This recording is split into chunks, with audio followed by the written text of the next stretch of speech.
Hello and welcome to Eat More Cereal, the brand new gaming-oriented podcast featuring me, ET, and my good friend Dar. Yo. And honestly, we're just here to talk about video games. That's the goal here, you know? Our goal with this podcast, we're not I mean, I don't know. Again, it's just video games, right? We're nothing specific. No. Each episode's going to be a different sort of topic revolving around video games. Mhm. Nothing crazy. So if you like video games, you're Mhm. gonna like this podcast. I mean, it's a Literally, guarantee. it's guaranteed, 100%. I mean, we'll And we'll we'll also have some like news stories too, of course. some stuff, but it's we're just making it for fun, And yeah, I mean, literally. it's called Eats More Cereal, right? So basically, the premise of eating more cereal is in reference to the Rage comic, of course, from back in the day, back in like the trolling days, Star, if you will. Yeah, of Um, course. yep, where after a hot take is exposed, or a surprise is revealed, the Rage comic character would spit out their cereal, in anguish. Um, Whereas this podcast, it's called Eating More Cereal, right? So you're not spitting it out, you know? There's nothing crazy going on here. We're just here, have fun, have a good time, talk about video games, eat some cereal, of course. And yeah, let, let's get right into it. I don't think I could have explained that better, honestly. That was great. Thank you, Dar. Thank you.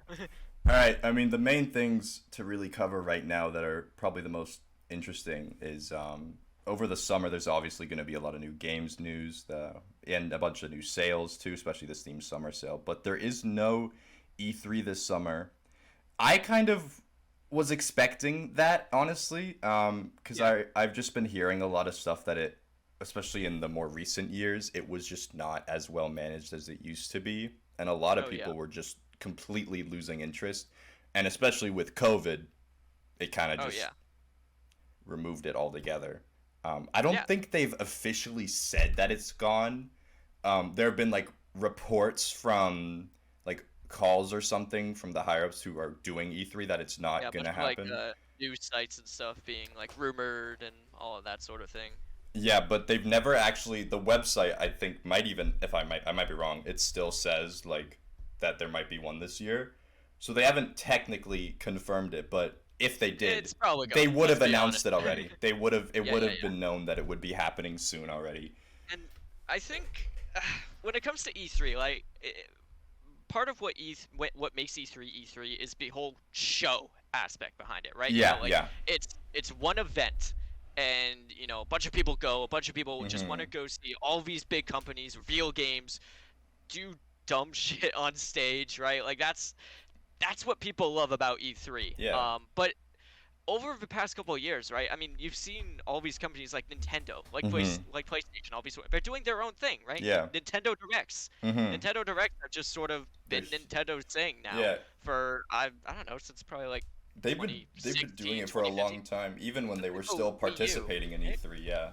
Yeah, exactly. So, I mean, it's one of those things where I think most developers are just sort of going to that format, right? Turning it into like oh, here's sort of like a summer reveal showcase, right? A Hmm. quick like, hour long, 40-minute video just sort of talking about their games, talking about development, all that sort of thing. And there isn't really a need for E3 anymore, I guess. No one really wants to go and sit down and watch all this stuff happen if all the companies are going to do is just show this like direct or showcase.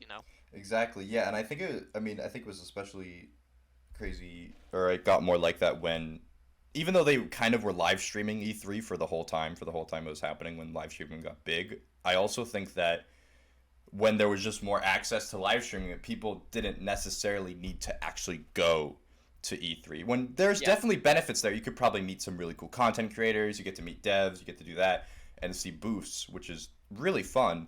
But there is just the main news that you want will literally be just live streamed on a Twitch channel. And I think that also kind of ruins the aspect of it. Maybe not in the beginning because people were still getting used to it, but eventually, like later on, I Yeah. think it eventually just showed how big online events are compared. Mhm. I mean, it's gonna suck though, you know. I mean, I will miss E3. Like Yeah. E3 is like, again, the event part of it. Like seeing Bethesda go up and pay the entire audience to cheer at everything they reveal. Like Yeah. that's amazing. That's like that's so funny to watch because it's just it's so absurd Yeah. seeing how much like these game developers just don't understand their audience. Hmm. Like it's just really funny to see, and like I'm gonna miss that aspect of it. And something like that you can't really show in like a direct style video. Exactly. Um, but yeah, you know, it sucks. E3's gone, but I mean, at the same time, right? It's more efficient. Like it's something. It It is. was gonna happen eventually, Hmm. right? And I think COVID really just accelerated it, especially Yeah. with the rise of online events that were already there, but the rise really started because like Yeah, yeah, Nintendo yeah. was, even while participating in E3, just carrying that with those online events, which are Those directs. amazing. Like just it goes crazy hyped on Twitter, like Yeah. it gets so much like interaction and audience. It's crazy. However, Geoff However, Keighley loves to do these our good events. friend Geoff Keighley, I like him. I host think of he's the Game great. Awards. Yeah, he's also a What a well-known guy. journalist who's done a bunch of covers on specifically some Valve games and how the development of that happens. But I mean, I think Summer Games Fest was new last year. It's only been It around was for either like, last year. It's been a couple years, I think, like two or okay. three. But yeah, that's sort of his thing, right? Yeah, Summer it's Games Fest. it's basically it's like E3, but there's no real actual event in person. There is like a live streamed like theater where Geoff like brings up devs and they announce, but you can't necessarily go there. And it's just to announce some games over the summer. It's a very good idea. I think it works really well. And I think it's a great solution, even though it's not E3 doing it. It's a great solution to kind of having that replace E3. And I think Yeah. it's actually on the same day, or at least it starts June 9th, on the same day that E3 would originally start, or at least around then. So it's even at the most similar time, too. Yeah. Early June. Early June. Exactly, yeah. I mean, that's kind of all that it is. But I like I that. mean, it's good. It's Yeah. like it's a good replacement for it, right? Because it's not just the direct style videos, right? You still get like you still see like these developers and all. It's still like an event. It's just Hmm. an online event. It's fully online. And it's still formatted like an event, you know. Mr. Keeley is going around introducing all of these developers and introducing what kind of games and everything. It's still structured. You get that structure that you get from E3, right? Yeah. But it's not just, you know, separate direct style things like you would normally see, you know. Yeah. And I really appreciate because I mean, he just loves making events. I mean, he's been doing the Game Awards Oh yeah. for how I don't even know how long. it's definitely It's more been than a a while. decade. It's more than a Yeah, decade. Um, definitely. so he's definitely pretty used to getting that stuff on track. So I thought he was a great person who really wanted to spearhead that, in my opinion, Yeah, at least. for sure. I mean, obviously, all the other game developers, or the big ones at least, they have their own events that they'll just randomly announce, Yep. like Nintendo. Nintendo, Um, I know, PlayStation. yeah, PlayStation. I think Microsoft they announce it like a bit before, but Nintendo is Yeah. usually like either the day before or like a few days before. Yeah, Nintendo Um, always waits till the last minute. They never, they never do a lot of stuff in advance. no, and I think honestly, I think that helps build engagement because of like, Yeah, oh, there's like just randomly where you haven't heard anything about like a new Pokemon gen or something, and then just randomly Nintendo's like, oh hey, we're gonna give you 40 minutes tomorrow in the yep, morning of the yep. new Pokemon gen that's coming out. Yeah, Like honestly, it's it crazy. drives hype because everyone's like, oh, Oh, it's tomorrow. yeah, like it really like brings it in, and I think that is also a smart thing. I honestly think you can do it either way because Yeah, announcing it like a week or two before, it gives people time too, right? yeah, So like, if you have work on that morning, you can exactly, sort of be like, if you have a couple days to prep for it, be like, oh yeah, wait, I gotta clear my schedule for this, right? yeah, Whereas if it's the day after, you're like, oh well, if I'm busy, I kind of can't, you know. mm-hmm, I can't miss my I don't know, my shift at the work office to watch silly Nintendo Mario game, right? yeah, So, no, yeah, I but think. go No, you're ahead. good. I think it just really shows how um, interesting it is to like have it just start like right before because it, and Yeah. especially on like socials, it'll drive engagement. Oh yeah, Engagement definitely, so crazy. definitely. Like I know there's no more Smash reveals, but those reveals were really Oh my big. God, Those Smash were reveal. huge. And they did like Yeah. because they announced the character, and then they like, oh, there's a live stream like tomorrow with the move set. So it's a Where it's bit like an hour and a half of just Masahiro Sakurai being right. like, this is exactly what this character's moveset is and how you should play them, and like all the lore behind like how Yeah. that character was created. Like it's so cool. They I did I such a good job with I those. respect him for making those videos that long. Yeah, I he mean did it all himself he's too. passionate about it, so like I don't blame him, but still like I think that's Oh very big. Um, and even though there's no more Smash reveals, or at least for Ultimate, it still shows that there's still a huge cult following. For like, even I get interested in a Nintendo Direct, even though it's mainly based on a game that I probably will not play. Like, yeah, I'm not that big of a Smash player. I mean, I have Smash. I have it because if I have friends over, it's a great game to play, obviously. yeah, But I'm not as ingrained in like the fighting part of it or the more competitive part of it as some other people are, and I'm yep. still as really interested in like what new characters, especially with third party characters too, like I'm interested in that. So I it's very interesting to see. Yeah, I mean, I think that's what's good about Nintendo Directs in general, right? Is that you know there's gonna be more than just Smash too, right? Mhm. Like you know there's always that chance, right? Everyone always talks about, like, oh, when's Mother 3 gonna come out? When's a new F-Zero game gonna come out, right? And there hasn't been one for I don't even know how many years, right? But Yeah. there's always a chance. There's always that Always a slight chance. Yeah, yeah, chance, yeah. right? In this 40-minute video that will almost certainly not include the game that you are going to want to see unless it's something like, I don't know, Breath of the Wild 2 or Pokemon or something, right? It's like there's always that chance that they're just going to release this game out of nowhere, right? That Yeah. you've been waiting for years. And it's just the greatest feeling in the world because there's what's nice about Nintendo Directs is they almost never get leaked too. Like most of the No. stuff is all kept pretty well under wraps so that when you see it, everyone's seeing it for the first time. No Yeah. one has been spoiled on what's going to show up. So it's everything again, like the Smash reveals. The surprise and the tension that it builds is really, really fun and really, No, it really cool to really watch. is.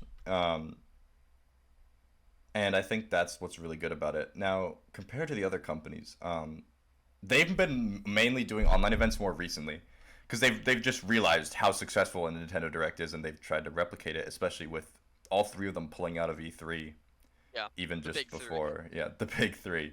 Um, Microsoft is an interesting case recently because I know they have an event soon. They have an event, and I think it's around the Summer Games Fest. I'm assuming. I'd have to look it up again, which I can. But one thing that I think is interesting is that due to the because recently they obviously acquired Bethesda and Yep. Starfield and Redfall, which I haven't heard about Redfall. I know a lot about Starfield, but I have not heard a lot about Redfall. Yeah, I don't know. Redfall hasn't gotten as much hype, I think, because Starfield has been like the oh my god, Bethesda are making Skyrim in space, but like Yeah. Redfall is sort of flown under the radar, I think. Mm-hmm. It got revealed at one of these events. I'm not sure which one. Do you know what type of Um, game it is? Because I don't. I can look it up. it's I'm pretty sure it's like a co-op, uh, like a co-op FPS game. Um, Oh. because it's Arcane. um, which made Yeah. Prey, Dishonored, Dishonored. Yeah. uh, the new one, the one that won a bunch of awards, Um. Deathloop. Deathloop. Yeah. Um, so like all those types of games, Okay. Arcane, which is owned by Bethesda, I believe. Redfall is just like a co-op FPS Mm-hmm. about vampires, I think. I'm looking it up right now, and that's. I mean, that's Not what the 100% cover art sure. looks like. That's definitely what the Yeah. cover art looks like. Yeah, I'm But pretty sure they released one trailer and not much else since then. But I'm interested if it's gonna be like a Left 4 Dead sort of thing. mm-hmm.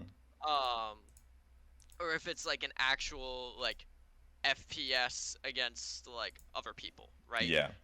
Co-op as in like you have a full team of your friends against another full team of friends, or like how is it gonna work? Whether it's PvE, PvP, that sort of thing. Mm-hmm.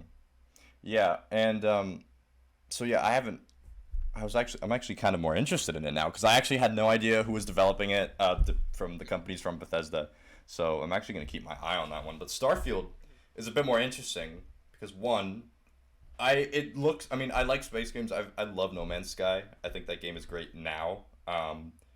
But Starfield is interesting because it's like a Bethesda game in space, which is it's Of cool. course. It sounds cool. Yeah. Um, and they've had like little dev videos of like the cities and like development behind like the cities. They're very Like concept short. art and stuff like that. Yeah, Yeah. and which I've watched and are actually pretty cool. But other than that, there's really been no um, Nothing, nothing. honestly. And recently they were delayed both titles to 2023, which they It's big because it's announced on currently Twitter. only May. It Yeah. is May of 2022, which means neither of these games were. I'm pretty sure they were initially going to come out in like September or something, right? Mm-hmm. 2022, like in the fall at some point. But being delayed to next year, um, yeah, that's pretty big. Mm-hmm. That's pretty big. And I think something that was interesting that I found was a tweet by Jason Schreier, who's a reporter for Bloomberg and a very credible game journalist. But he said last spring before E3, I spoke, replying to the delay, I spoke to some folks on Starfield who are extremely worried about committing to the 11/11/22 date based on the progress they'd made so far. There was a term floated around called next Cyberpunk, which I think is just, I mean, Cyberpunk, That's scary.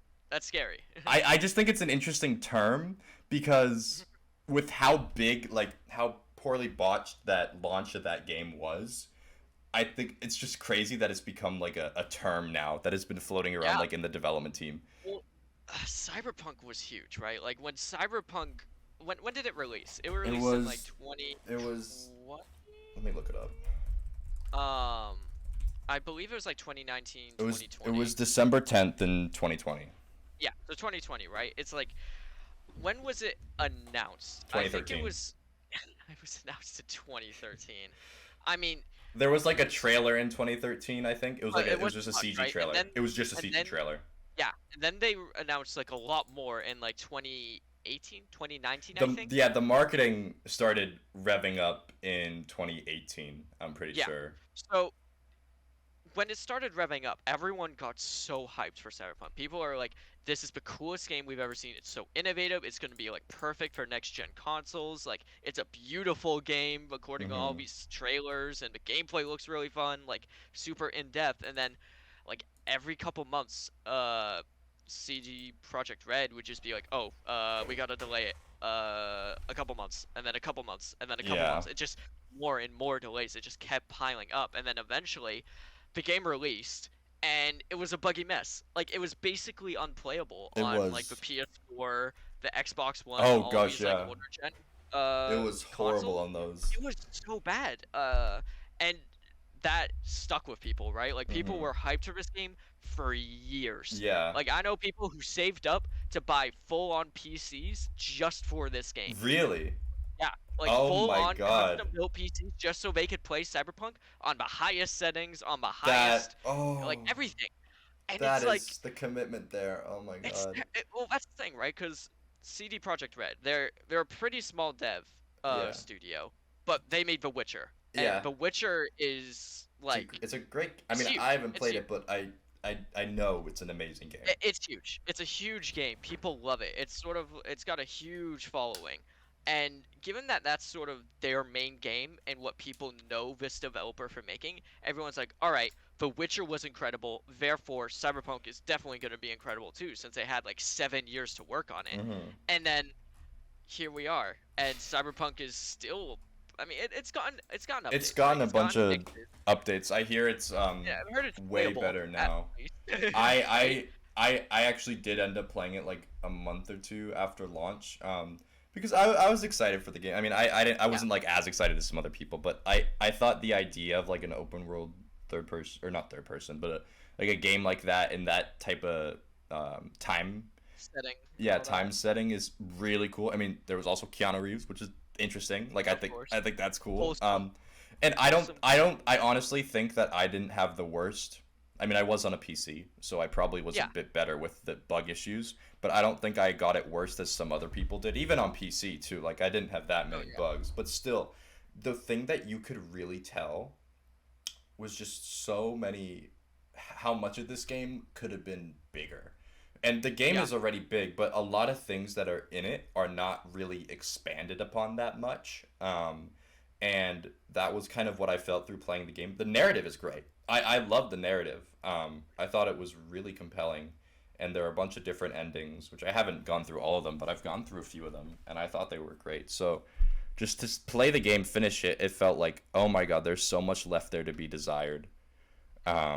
And it's just that That was I, still a month or two after, right? yeah, That no, was it after they was, put in a couple bug fixes and new updates and hmm stuff.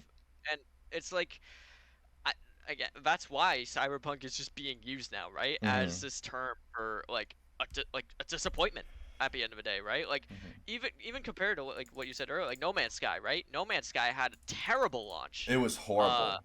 it basically promised a bunch of stuff that wasn't even in the game. hmm Like it barely ran on a bunch of people's systems. Like it was very similar to Cyberpunk, right? hmm But No Man's Sky fixed their game a lot quicker than Cyberpunk did, I hmm think. And right now, I think No Man's Sky is a great game. It's it's super expansive. amazing. The They've amount of, really done a great job with it. yeah, the amount of expansions that they've had and how all of them are free too is just, Like they've been nominated for multiple awards, they, right? yeah, Like the for Game like, I Award, think like best, is it community, what's it called, it's something about like the community or like best developer or indie something. They've engagement or been, something. yeah, Yeah, something like that. They've been nominated for that for like the past 3 or 4 years, I'm pretty sure, and they've won yeah, most of them. I know they've won a good amount of them, but yeah. it just goes to show. Obviously, I think there's some part of me that thinks like you shouldn't forget how they launched it, but obviously they've learned from that and added everything that they wanted I to mean, add there's a back in. difference, right? A difference between No Man's Sky and Cyberpunk, I think. hmm Like No Man's Sky, like it's very clear the work the devs put in, and like they really are trying to make No Man's Sky like they're trying to erase, the Exactly. initial thoughts on it, right? Whereas Cyberpunk, I feel like they are trying to do that same thing, but they're more like band-aid solutions, right? hmm They're still trying to like keep up the hype that they built so much of hmm before it released, and they're trying to sort of coast on that. Yeah. And again, Cyberpunk is a great game. It's definitely playable and it has a bunch of really good things. But again, it really just comes down to the community, right? And how the community reacts to these sort of things. And how you interact with the community and how it all affects, the game's success. And going back to the initial point of hmm Starfield and Redfall being delayed, right? I think it's too early to tell now, right? Because it's been delayed once to Yeah. next year. And That's a good thing. Bethesda is scary. Bethesda's scary though because They need a win. They need a win. they Bethesda's notorious they for their buggy yeah. games and like we all remember Fallout That 76. was, I think, I mean they're Yeah, known for like their buggy launches, but that was it just was a bad. bomb. It was Yeah, bad. that was, Yeah, oh my god. and the fact that Elder Scrolls 6 isn't out yet and it's been Elder Scrolls 5 Well, I know that released in 2011. It has been 11 years since the last yeah. Elder Scrolls I game. I know that Elder Scrolls 6 I think is priority after um Starfield. Starfield. However, your point still stands. Obviously, Exactly. the amount of times they've re-released Skyrim They need it. is crazy. They need Starfield to do well, I They think. do. I'm excited. I hope it does well. And I am too. I It think was fun. I also think they know that. Especially with, I mean, now they're under. Well, Microsoft. yeah, and I don't know exactly the fine details of that and how the management works, but I'm assuming now. I'm assuming like Phil Spencer is their boss now. Like that does make sense. I mean, Um, but I like Phil Spencer, so I trust that like yeah, he likes gaming. yeah he does. And but especially from the era that Xbox was before and after, like with the introduction of Game Pass and everything, Yeah, like I think he's he's been really doing made a good great. name for himself. Yeah. But the one thing I think is interesting is now is that I don't think I saw something about this and I might be, but they don't have any like big, Xbox does not have that many like big games this year. They Well, do not. Xbox isn't known for their first party titles, No, right? they're not. They're Because not. you get Nintendo, right? Nintendo has Mario, Nintendo has Zelda. Nintendo is like the king of Mhm. like the first party like Mhm. all of their Exclusive specifically exclusive too. exclusives, like their version exclusives, right? Hmm. You have so much going for Nintendo, right? Hmm. And then PlayStation also is known for very exclusives, Yeah. right? You got like God of War, Hmm. Persona, Hmm. you have The Last of Us, like all of these huge games which are exclusive Yeah. to PlayStation. And Spider-Man games. I wish that's that were why on people PC. buy PlayStations, right? Exactly. Yeah. Xbox has Forza and Halo, right? And And Gears, if you Halo's want not to even remember. exclusive anymore. Halo's on No. PC now, and Yeah. so is a couple Forza games too. Like, which is good for Xbox, right? Because you're expanding to a bigger And it's audience. Microsoft. I Um, think they were gonna be on PC eventually. yeah, and that I think they've done good with Game Pass and stuff. But what's what Xbox needs is to find their identity, I think, because they Hmm. don't really have a bunch of games that define Xbox. Hmm. You got Halo, you got Forza, you've got Bethesda now, I guess. So I guess you And could Blizzard. consider And Blizzard and eventually. Blizzard and all of that, right? Um, it's like, but those aren't really considered Xbox or No, Microsoft titles, yeah, right? they've been. You know, they're still like you still consider Skyrim and Fallout. They're still Bethesda, Yeah. right? You don't think of those as Microsoft games. You think of No, those as no. Bethesda games. Hmm. So I think it really comes down to again Starfield, Redfall. These are big games that like Microsoft's been marketing pretty hard here, and I think if they can really make these succeed, this could be big for them for sure. Yeah, no, I completely agree. I think it's just going to be interesting because of, I think this year specifically, it'll be more dominant with Sony and Nintendo. Yep. I will say, I don't follow Sony as much as I follow Xbox and Nintendo news. Like, I follow Sony news, but, like, I've never owned a PlayStation. Yeah. So, I want to I'm play a not a bunch of their PlayStation kid either, games. to be honest. Yeah, no, like, I still have my Xbox with me. Like, I, I think there's something about the Xbox that maybe appeals to more of a casual fan base. I wouldn't say I'm like fully a casual gamer person because I play way too much games, but I think Xbox has that like family casual title right now. Kind of That like isn't Nintendo. Nintendo. That Kind isn't Nintendo because no, Nintendo's the king of that. it is, but I Nintendo's think family that's friendly. if Xbox had to have a title, that's what it Yeah, would be right Nintendo's a now. lot, or Xbox is a lot easier to get into, right? Exactly. Especially People with know Game what an Pass. X. I feel like again, Xbox and PlayStation are sort of they go hand in hand, right? Hmm. Like Xbox is just the name is known, right? And It you is. got Microsoft backing it, right? Yeah, Microsoft is exactly. way bigger than Sony is. Yeah.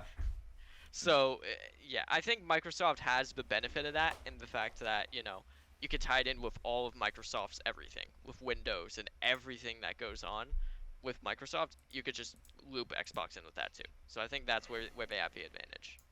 Yeah, I'm really curious to see how these all go out, especially with all the new games that are going to be announced soon, and Hmm. just the way that they'll be presented.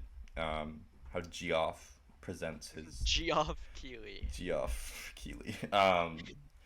What a guy. Okay, well, our main topic. Our main topic Our main of topic. today's episode. That was just the gaming news, of Yeah, that course. was just kind of like some of the more relevant news that we try to pick up. It's obviously not going to be everything. There's probably some good news articles that are out right now. But it's just to like kind of get in and kind of then Yeah. get started with the main topic, which makes sense. So our main topic, we're going to kind of talk about nostalgia and how that affects games and how it kind of changes the way that a game is played or felt or Yeah. how people kind of react to it. And how it compares to movies, in my opinion, with nostalgia in movies. Yeah. So, Do you, yeah. Do you want me? You want me to start? Or you want to go for it? I'll start first because I wanted to mention because I think it's interesting to compare video game nostalgia to like movie or TV nostalgia, Yeah. because obviously games. I mean, this is self-explanatory. You are literally playing the game. You kind of get more of a connection to it than you would so in a movie or a Yeah. TV show. It's interactive. It's interactive. Exactly. Yeah. Even if a TV show or movie does it so well that you're really invested in these characters, it's not the same as like actually like moving around with the character. It's the interactivity that it does. But with nostalgia, I think what it does, especially I think in both on all three, I guess, mediums, it kind of like blinds the audience, even if let's say the game is not or the movie is not that great, but it has um, Yeah. that nostalgia factor that they really hone in on that. A good example of this in a movie recently is Spider-Man No Way Home. I'm assuming you've seen it. Yes, I Okay. have. And But if I mean that's their whole gimmick, right? yeah, Is nostalgia baiting. it is. And especially with the two other Spider-Man returning and the multiple references to their films with the villains that also appeared but also just the like the quips and Oh yeah, the everything, it everything. it really hones in on that nostalgia, which it works. It works. Am I saying Spider-Man No Way Home is a bad movie? No, I don't think so. But I just think it definitely shows that how nostalgia can just really sell. Yeah. Oh yeah. I mean, I think when it comes to games, at least, I think the biggest example of nostalgia being like a key selling point is just Pokemon. Hmm. Like, Pokemon is the biggest nostalgia It really franchise, is. right? Oh my Lit- god. Like Pikachu, Charizard, in every single game. I mean, Yeah, really though, like literally. every single the amount of times that Generation One and the Kanto region of Pokemon have been reintroduced and given just new life Hmm. into each game that comes after it. I mean, it's nostalgia. It's nostalgia baiting, right? Because you're Hmm. trying to keep in those older fans who played Exactly. Pokemon back in the 90s, Hmm. right? When Yeah. Red and Blue first came out, right? And then you see Sun and Moon come out, which is 6 generations ahead. Yeah. And then you see that Sun and Moon introduces Alolan forms, right? And Hmm. you see that Geodude, uh, Doug Trio, all of these really like retro Pokemon that people remember from Generation 1, they get new looks. And same with Exactly. Generation 6, right? You get the Mega forms, Mega Charizard, Mega Venusaur, Mega Blastoise. Like, it's one of those things where every single generation has that, but everyone always complains about it, which I think is interesting. Um, when it comes to Pokemon, at least, it's one of those things where so many people are like, "I hate Charizard. Charizard shoved in our face the whole time. Can we Yeah. get a break from Charizard and Pikachu the whole time?" But it works. It Like, works. if the Pokemon Company would not continue doing it if it didn't work. And Exactly. Yeah. Pokemon is the highest grossing Yeah. franchise of Pokemon. the entire world. It's crazy. Like, it's insane. Like, again, almost all of that is from merchandise, Hmm. not even from the games. But I think that sells the point further, right? Because Yeah. if you No, just I think it keep does. reintroducing new games, keep reminding people that Pokemon exists, keep reminding people of those great childhood memories they had, playing on the playground with their old Game Boys and Game Boy Advances and Nintendo DSs, and working all the way up. I mean, it's a perfect cycle of nostalgia that just sells so much content. Hmm. But it works. And honestly, I think Pokemon does do a good job of balancing nostalgia with new content. Yeah. Because while they still include a bunch of nostalgic things, aka forcing Charizard into every single game, I think they still do a good job of balancing it, right? Because you still have a brand new generation. You still have like almost 100 new Pokemon per generation and a new game to explore, a new region, a new Yeah. character, all this sort of thing, but it blends well with the nostalgia. And again, going back to like Gen 7 and the Alolan forms, it breathes new life into these older Pokemon that, maybe don't get a time to shine, right? You get a Pokemon like Doug's Trio, who no one really remembers that much, Hmm. put him in the Hawaii region, give him long locks give of give hair, him hair. you Yeah. know? Yeah. It looks so goofy, and like people love Alolan Doug Trio, and people never talk about regular Doug Trio, right? Yeah. And No. it's stuff like that that gets people excited about the game, and gets people excited because they see their nostalgic Pokemon that are just brought back into the current generation, and I think that's really cool. It's a great way to keep older fans engaged with the new games and the franchise as a whole.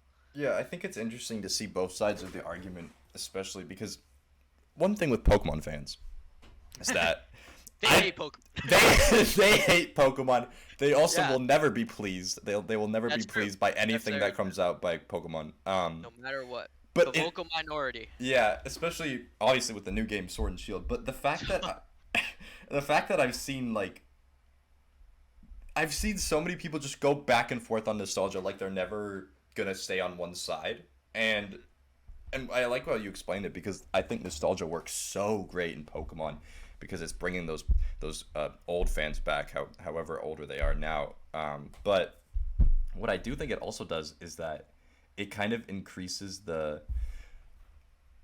I don't know like the expectations in a sense, Yeah, no, for definitely. good or for worse, for good or for worse, if they even get held up on. But I just think it's infinite money making. It's Oh just yeah, they infinite. found the infinite money glitch. Yeah, They genuinely found the infinite money glitch with it, literally. And it's and not even a live service game. it's not. It really isn't. And I mean, people hate on Pokemon all the time, but again, when you're the biggest media franchise in the world, you're gonna have people that hate it, and you're gonna Hmm. have people that won't be pleased. And let's be honest, Pokemon has been around since the '90s. Yeah. People who grew up in the '90s playing Pokemon may not like the way Pokemon is now. No, I doubt it. I It really is doubt it. completely changed. People talk so like you could put 10 different people in a room and ask them all what their favorite generation is, and no one will ever come to a consensus. It like the way Pokemon works is that it relies so much on nostalgia. And because most people's first Pokemon game that they play, that's their favorite Pokemon game because Yeah. it's nostalgic for them. It's the one they grew up playing when they were a kid, right? Hmm. Their parents got them their shiny new, game system with like Yeah, Nintendo yeah, yeah. DS or No, Game yeah, Boy or yeah. even Nintendo Switch, right? Hmm. Nowadays. Like but then as time goes on, right? The kids get older. The kids, start playing other games and again, are start holding Pokemon to higher standards. But at that same time, Pokemon is still releasing games that are still Pokemon. At the end of the day, it's still Pokemon and it's still easy to get into and still easy for kids now to enjoy, which I think is a big point because people always talk about how they want this big, mature Pokemon game, and like all these Pokemon fan games are talking about like with guns and drugs and like all these mature and dark storylines, but that's not Pokemon. Like that's not what Nintendo wants Pokemon to be because Nintendo wants Pokemon to be available for people of all ages, and Yeah. that's what makes it so nostalgic. Is because when you appeals to as many people as possible, Hmm. but I mean, let's be honest, it basically appeals to whatever like the current like child generation is, right? No, Most yeah, I you're, think that's kind of what, even if they kind of get other fans, it's kind of what they go for, yeah, mainly. right. But it works, right? It Because does, these kids yeah, it grow up, they works. keep buying Pokemon games, and again, this nostalgia keeps bringing people back. Hmm. Because whenever, even if they may not be interested in Pokemon, like the gameplay as a whole in the future, there's still gonna be like that one team of Pokemon or that one Pokemon in general that Nintendo could just be like, look at this shiny new form for, or look at how we romanticized this Pokemon Oh, in this game, yeah, right? yeah, And people will be like, wow, this just reminds me of like all this, all yeah, these great memories playing these old games, and maybe I'll pick this one up and try it, right? yeah. And I don't know, I think it does a good job of that. I think it does a great job too, and I think it's specifically interesting. Another case of like a video game, in my opinion, which I'm curious if you thought I was going to bring up anyways, is the Mass Effect Legendary Of course, Edition. of Yeah. course. Um, It wouldn't let I'll tell you right now, Dar. Today, this is the first episode of the Eats More Cereal podcast. yes. There will not be an episode of Eats More Cereal podcast where Dar will not bring up the Mass Effect Legendary Let me give some at any point. context. Of course. Recently, when the Legendary Edition came out, I wanted to play it because I've always heard good things about the trilogy, and I kind of got obsessed with it. I had like 1 week before I went to my first year of college, and I finished 100%ing the whole trilogy in that week. That was like my goal. I didn't even play League that week, which is actually very surprising. I Wow. was actually pretty proud of myself there. Showing restraint. I know, I know, I know. And I was fascinated with all the just everything, the game as a whole, because it also just got a bunch of quality of life updates, that really it Yeah. could have needed in the first trilogy in the beginning, because now obviously I did not play these games when they originally came out. I did not. I didn't know anything about them. I loosely knew what Mass Effect was, but I only kind of knew it through Andromeda, which is not the greatest thing to know Everyone knows Mass Effect through for, Andromeda. unfortunately. That's a whole other mess that I'd rather not discuss. And it's, Future episode. Future yeah, episode. and I think this game is a case of how nostalgia is good because not only did it reignite like passion from old fans, and it brought so many new fans into the trilogy, so Like you. many. Exactly like me. But it even like it impressed EA. Like in a shareholders call, they said that they were genuinely surprised with how much love and feedback people got from that game, and how much how well received it was. They were genuinely surprised, and I don't like EA, but I'm glad that happened because I mean I know Yeah, there's a new Mass Effect game in it development, but bodes well. it It bodes bodes well. well for the development team who want to make more Mass Effect content, and I think it just shows how much nostalgia can just be a good thing, and really like give another chance for some properties that don't necessarily get as much time to shine anymore.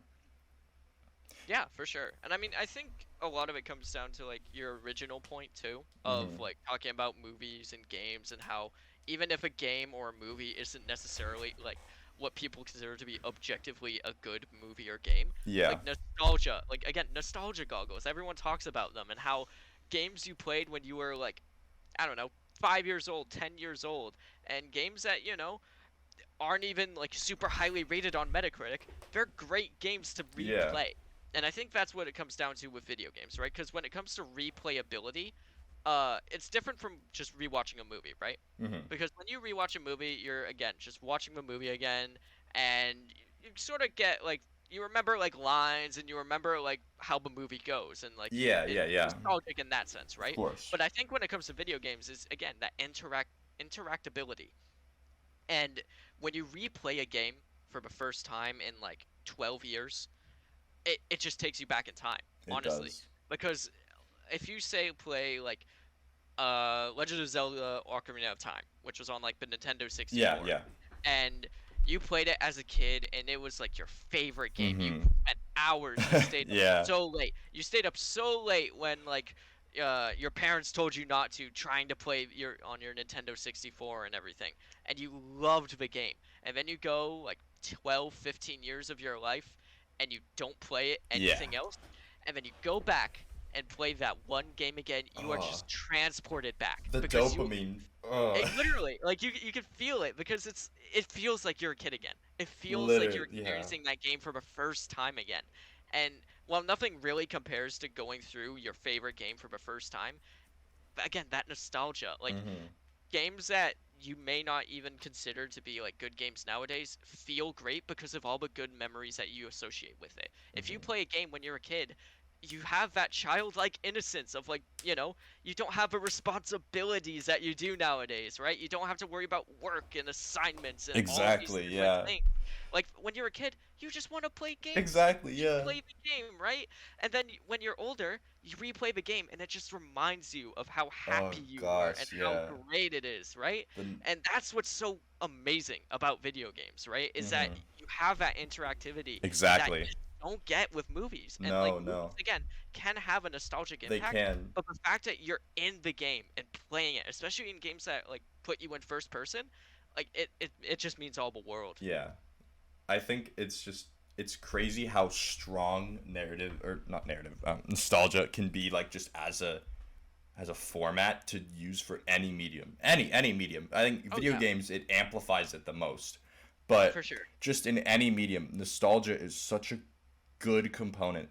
And I don't really see any like negative things towards nostalgia. I mean, I think the only thing that could be I have a bad towards it. proposition. I have a proposition for a Oh, negative thing for nostalgia, right? okay, okay. So, let's bring it to just I don't know. Let's give a series, right? You have a Mhm. series Yeah. like The Legend of Zelda. Okay.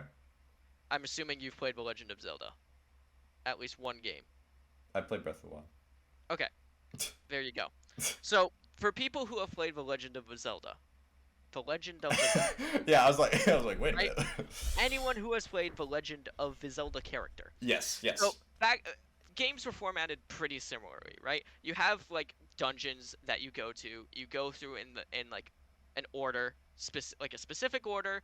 And Mhm. again, it's like most narrative games. You just follow the plot line and you go through and you go in the right order, and then you get to the end, beat the final boss, boom, you're done. Yeah, yeah. That's how the game worked. Of course. Breath of the Wild releases, right? Breath of the Wild is not like that. No. Breath of the Wild is completely new. Is you could go in whatever order you want. You could go straight to the final boss if you want. Yeah. Like Breath of the Wild is completely different from every other game that came before it. It really is. And when people think of nostalgia, right? People are nostalgic for old Zelda games. People love that narrative structure. People like being told where to go. People like being like, all right, I can go to this dungeon, then I know I need to go to this dungeon, then I need to go here next, and then eventually I will make it to the final boss, Mm-hmm. where Mm-hmm. that's that.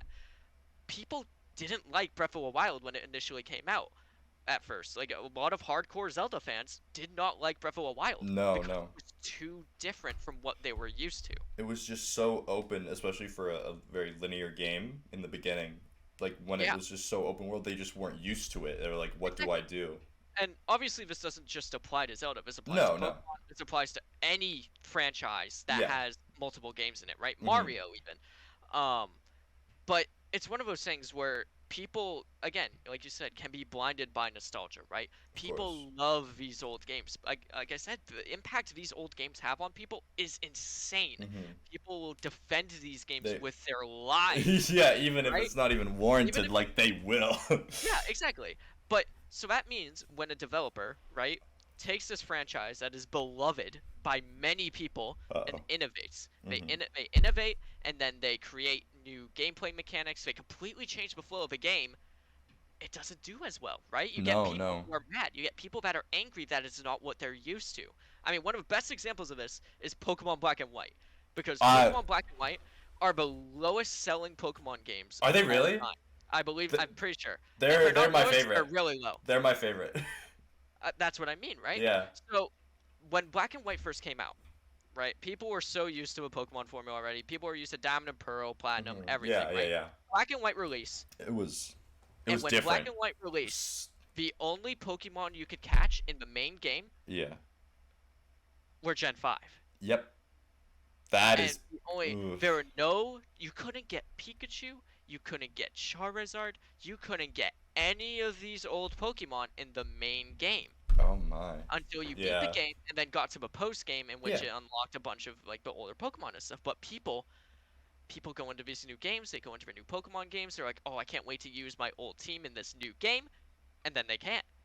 There's so much that's different about Black and White in terms of just the gameplay, in terms of like the animations. People didn't like the Mm-hmm. fact that sprites were animated, even because Pokemon always had static sprites before, and Yeah. there's just too much change for them There to really accept what was. Black and White came out, right? Yeah. And then nowadays, Black and White's a cult classic. Everyone loves Black and Yeah. White because they did something different It's now. so But weird with. it's crazy, right? Because people praise Black and White now, but they hate Sword and Shield. Yeah.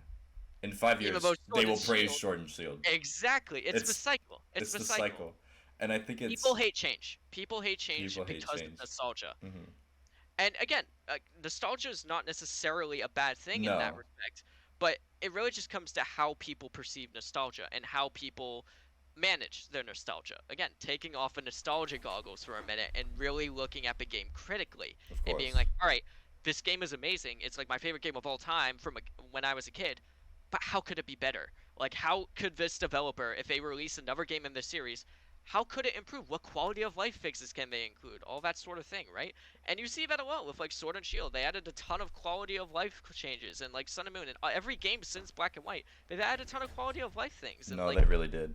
it, if you compare Black and White to like Red and Blue on the Game Boy, it's not even No, close. yeah, you can't Like even. the Game Boy games are a buggy mess. They They are are. completely imbalanced. Psychic types are overpowered. You can't even Yeah. get Dragon types until the end. Like it's so It's bad. yeah, it's crazy. But again, people are nostalgic for those games. People want their game like people who grew up with Pokemon in the '90s want Pokemon nowadays to be like Pokemon in the '90s, Exactly. which, like I Yeah. said before, It's is why it's nostalgia impossible. works. Yeah. It's why nostalgia works by introducing the nostalgic elements, but also changing the game so that Exactly. new fans are introduced to new mechanics. Without like fully Exactly. implementing It's it. finding the balance. It's finding the It's balance. finding a balance. And I think it can work both ways. I think it can work well, like with Pokemon and with a bunch of other games.